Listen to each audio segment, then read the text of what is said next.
Salut, c'est Paul. Quand on travaille avec des robots, on a un très gros avantage, c'est qu'on peut faire varier des milliers de paramètres différents pour choisir celui qui nous semble le plus pertinent. Par contre, à côté de ça, le gros inconvénient qu'on a, c'est que le fait d'avoir justement autant de choix peut faire qu'on se retrouve rapidement dans des schémas de suroptimisation. Donc aujourd'hui, on va voir un peu ce qu'on peut faire pour bien optimiser notre robot.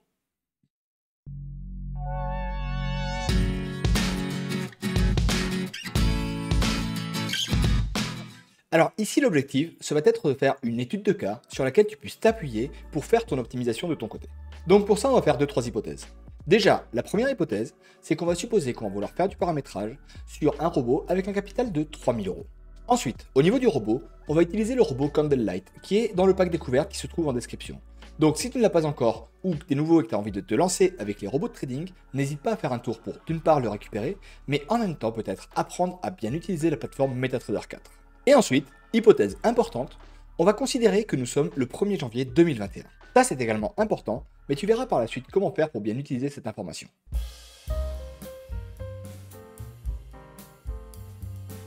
Une fois que tu as téléchargé le robot, voilà donc les paramètres que je vais utiliser pour l'exemple.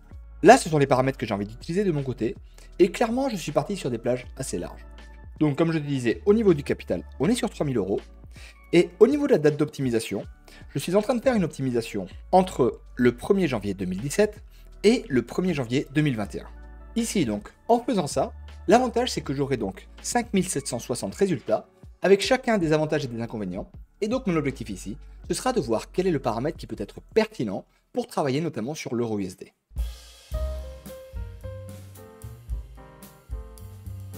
Je suis en train d'arriver au bout des 5760 passages en question. Et donc, au niveau des résultats, quand on regarde ici dans l'onglet Optimisation des résultats, on peut constater qu'il y en a un certain nombre qui peuvent effectivement nous présenter des profits extrêmement intéressants en partant de 3000 euros là. Donc par exemple, celui-ci, on voit qu'en partant de 3000 euros, juste sur un seul symbole sur quelques années, il aurait pu nous faire gagner plus de 21 000 euros. Donc ça, clairement, c'est très significatif. À côté de ça, d'autres passages auraient pu également avoir des performances intéressantes, avec potentiellement parfois, par exemple, des drawdowns plus faibles, comme celui-ci, ici, avec 32%, et des choses comme ça. Et en fait, ce qui devient le plus important quand on se lance avec le robot, c'est de bien choisir le paramètre ici que l'on va vouloir lancer par la suite. En effet, ici, donc, on a une grande plage de paramètres, on a testé beaucoup de choses, des choses qui fonctionneront bien, des choses qui ne fonctionneront pas, et du coup, quand on se lance, on pense que la meilleure manière de faire, c'est tout simplement de choisir un robot qui puisse nous permettre d'avoir un bon bénéfice et de se dire, ok, celui-ci est le meilleur passage, je vais donc le lancer. Et donc, on termine souvent par se dire, en fait, c'est simple, je vais tout simplement choisir le passage qui présente le meilleur profit. Et en faisant ça, on est persuadé que notre résultat sera le bon. Parfois, quand on commence à avoir plus d'expérience, on va peut-être s'orienter sur d'autres choses. On va peut-être commencer à regarder notamment le drawdown max, en se disant que de notre côté, on n'a pas envie d'avoir un drawdown qui serait trop important. Et donc, peut-être qu'effectivement, on va chercher à cibler des drawdowns qui seront plus faibles. Ou alors, éventuellement, on peut parfois travailler également sur le profit factor, en se disant que plus celui-ci sera élevé, mieux ce sera. Et on va alors chercher des profit factors qui pourront être plus significatifs de manière à, on espère, augmenter nos chances de réussite.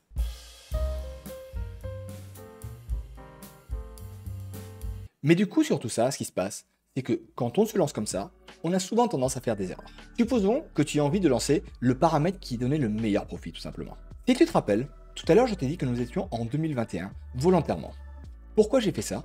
Parce que grâce à ça, on va pouvoir avoir des données à l'aveugle qui vont nous permettre de bien choisir notre passage. Comme ça, on pourra valider notre manière de choisir le passage pour s'assurer que celle-ci soit vraiment prometteuse dans le temps et qu'elle soit rentable. Par exemple, si on avait voulu choisir ce passage-là, donc je double-clique dessus, et maintenant, au lieu de faire l'optimisation entre 2017 et 2021, je vais déjà regarder ce que ce passage-là aurait pu donner entre 2021 et 2023 tout simplement. Et à ce moment-là, l'avantage, c'est que si j'appuie sur valeur initiale, je vais pouvoir voir un petit peu ce qu'il aurait vraiment raconté. Ici, typiquement, si je regarde au niveau du graphique, tu vois que effectivement, ce passage-là aurait été prometteur pendant un certain temps. Par contre, à la fin, clairement, on aurait eu un drawdown catastrophique et on aurait perdu notre compte. Pourtant, à première vue, ça pouvait sembler prometteur. Une autre manière de faire aurait pu tout simplement être le fait de choisir un passage avec un drawdown plus faible. Par exemple, ici on était sur un drawdown à 59%, on pourrait se dire que celui-ci est trop significatif, et à ce moment-là on peut chercher un résultat qui présente un drawdown moins important pour voir ce que ça raconte. Et ici, si on s'était fixé par exemple sur ce passage-là, qui présente un drawdown à 36%, on double-clique dessus, et on regarde son résultat, et on se rend compte que, même principe que tout à l'heure, cette fois-ci on a encore planté notre compte. Ça, c'est la manière de faire qui est, je pense, la plus présentée et celle qui peut sembler la plus intéressante à première vue, parce qu'elle est simple finalement. On a juste à aller sur l'outil, on choisit un passage, on le lance et on est persuadé de gagner des millions grâce à ça. Mais en réalité, cette manière de faire présente pas mal d'inconvénients. En fait, en faisant ça, on a de très fortes chances de tomber sur des paramètres qui soient suroptimisés. La suroptimisation, c'est quoi? En fait, au niveau des paramètres, là on en a fait varier plusieurs milliers. Et ce qui se passe, c'est qu'il y a certains paramètres qui sont passés, mais qui clairement ont eu de la chance lors de leur passage. En effet, ceux-ci pouvaient être particulièrement agressifs et malgré tout réussir à donner des bons résultats parce qu'en fait ils n'auront rencontré aucune difficulté et de ce fait, comme ils étaient agressifs, ils auront automatiquement des performances très significatives. Mais du coup, notre rôle lors de l'optimisation sera donc de faire attention à ces paramètres-là pour justement essayer de les éviter et pour ne pas tomber là-dedans.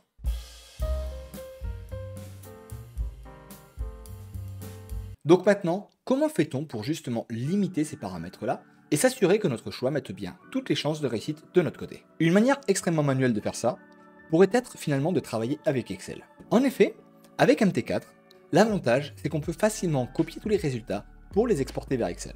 Il suffit de venir faire un clic droit et de faire copier tous. Et à ce moment-là, tu vas sur Excel, et là, on fait CTRL-V, et on se retrouve alors avec tous les passages, ainsi que les paramètres du robot sur le côté. Et donc là, on va pouvoir travailler les données de manière un peu plus approfondie. Là, je me suis permis de reprendre le tableau pour faire un peu de mise en forme, donc au niveau des paramètres, au niveau des passages et au niveau des résultats.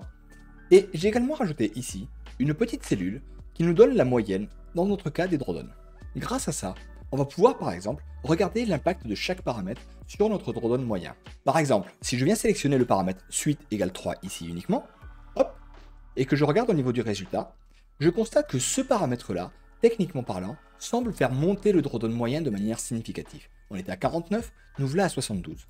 D'un autre côté, si je viens cette fois-ci choisir le paramètre suite égale 7 ici, on constate que cette fois-ci, par contre, celui-ci vient très clairement réduire fortement notre drawdown et donc le risque que l'on peut potentiellement rencontrer par la suite. Donc là-dessus, grâce à ça, je vais pouvoir effectivement regarder parmi les paramètres présents ici, quels sont ceux qui présentent un risque important et quels sont ceux qui au contraire présentent moins de risques. Et donc ça évidemment, je peux le faire avec ce paramètre-là, mais je peux également regarder ça avec d'autres paramètres comme ici la recherche des extrêmes.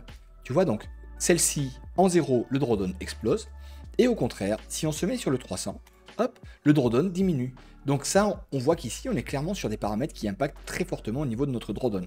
Par contre, ce qu'il faut savoir, c'est qu'il y a des grandes chances également que si ces paramètres impactent le drawdown, ils impactent également les résultats max qu'on peut obtenir. Tu vois par exemple, tout à l'heure, quand on avait classé notre résultat max, hop, comme par hasard, on se retrouve ici avec les paramètres les plus agressifs qu'il peut y avoir. Ce sont certes ceux qui présentent plus de risques, mais quand ils passent, ils sont extrêmement rentables. Et en fait, grâce à ça, il est possible d'étudier l'impact de chaque paramètre pour voir finalement quel est le risque qu'il présente réellement et est-ce que c'est un bon choix ou pas de le faire. Et donc typiquement, si j'avais envie de pousser un peu le travail, je pourrais me dire que ici, je vais éviter de prendre les paramètres qui sont trop agressifs, de manière à diminuer mon drawdown moyen. Je peux également imaginer que je vienne retirer les paramètres ici qui augmentaient l'agressivité de manière forte pour encore réduire ce drawdown.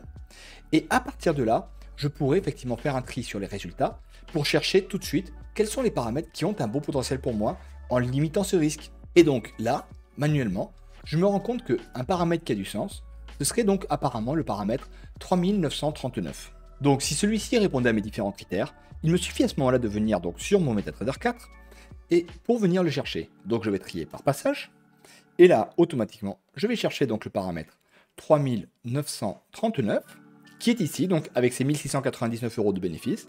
Je double-clique dessus et à ce moment-là, si je regarde au niveau du résultat entre 2021 et 2023 ce qu'il aurait pu donner, que je regarde déjà au niveau du graphique, je vois que cette fois-ci, effectivement, j'ai été gagnant sur toute la période en question. Et au niveau du drawdown, je me retrouve avec un drawdown cette fois-ci de 4%. Voilà de mon côté comment j'ai commencé à faire dans un premier temps pour choisir les bons paramètres. C'est assez manuel, ça prend du temps et par contre, par la suite, ce qui est très important, c'est de toujours valider les résultats que l'on va travailler avec une méthode de forward test. Quand on doit faire ça sur plusieurs robots différents, ça prend énormément de temps, notamment pour avoir derrière une vraie vision au niveau des résultats.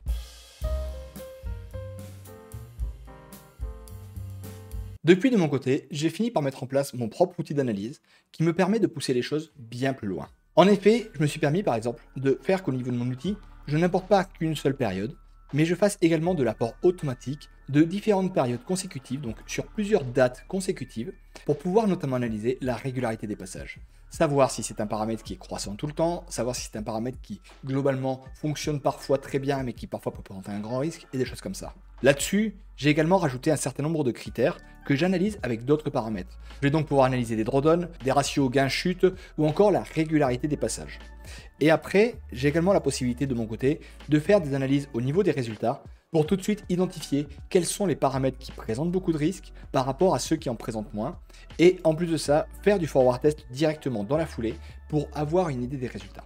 Ça, c'est aujourd'hui ce à quoi ressemble mon outil. Ça permet d'avoir une méthode qui soit beaucoup plus automatique, avec des résultats qui seront bien plus réguliers et en limitant fortement le risque. Alors maintenant, j'espère que grâce à ça, tu auras compris deux choses importantes.